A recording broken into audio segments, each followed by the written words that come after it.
Hi everybody, thank you for joining me today. Today I'm going to be talking about guitar intonation. Guitar intonation is how accurate the tuning is throughout your fretboard. So for instance, an indicator for bad guitar intonation is, let's say you tune up all your strings or open strings and they're 100% accurate, but you fret a chord or you go up your neck and you start to feel like your tuning is completely off. What that means is one or more of your strings are not at the right length that they should be from the nut to the bridge. So today I'm going to show you how to find that and how to fix it. So before we get started, a couple of disclaimers.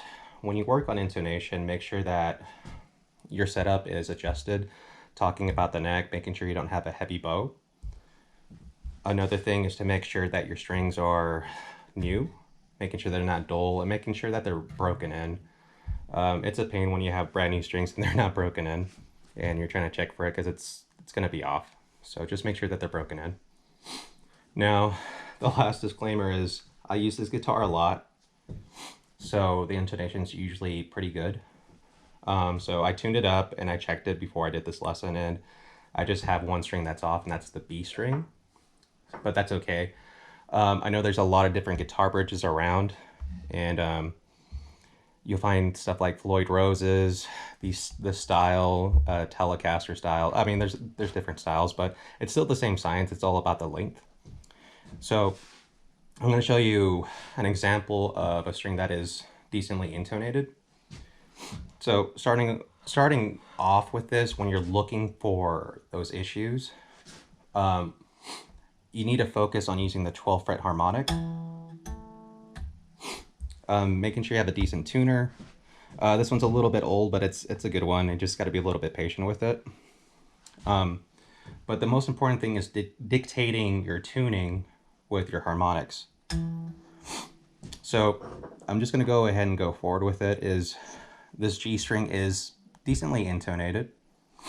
So I'm going to show you an example of what I mean. So in the green, if you look at my tuner, obviously that means it's tuned up.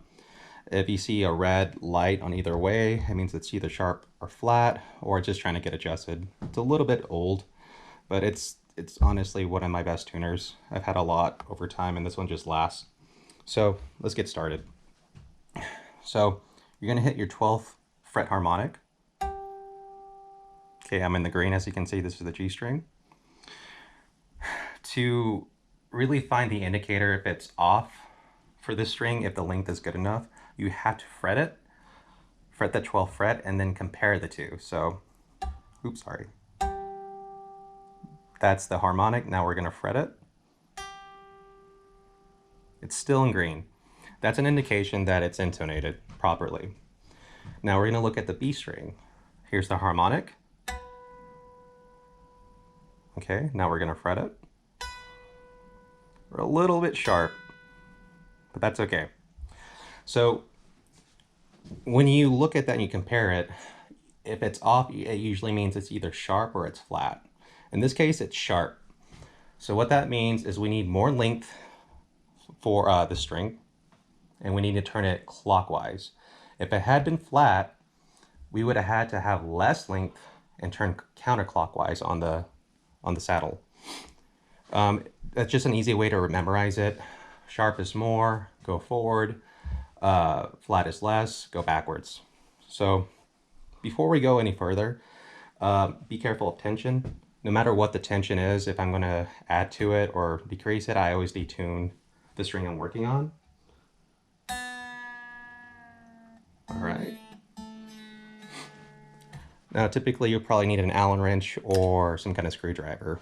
In this case, it's an Allen wrench. So I was sharp, so I need to turn not counterclockwise. I need to turn clockwise. And I'm just going to do about a quarter turn. If I can get it in there. Okay, cool. Not that much. All right. Now again, let the harmonic be the dictator of the tuning. All the way down.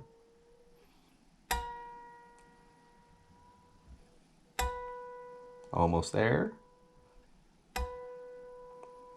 Oh, a little too sharp. All right.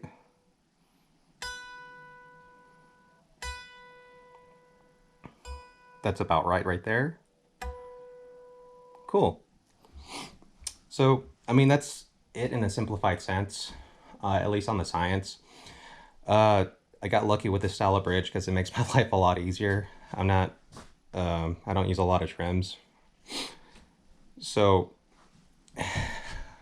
the thing to always remember is to make sure that when you do this, number one, your strings are decent. Two, you have a decent setup. And be careful of the tension when you're going to change the saddles up. And four, I can't stress this enough, is have patience because it can be really frustrating, especially if you have a newer guitar. But once you get in the habit of doing it, it's not a bad thing. It's really important when you start playing with a large group of people because you really have to be accurate on how well your tuning is and making sure you don't throw people off. Anyways, guys, thank you for joining me today. If you have any questions, please let me know. Have a good day.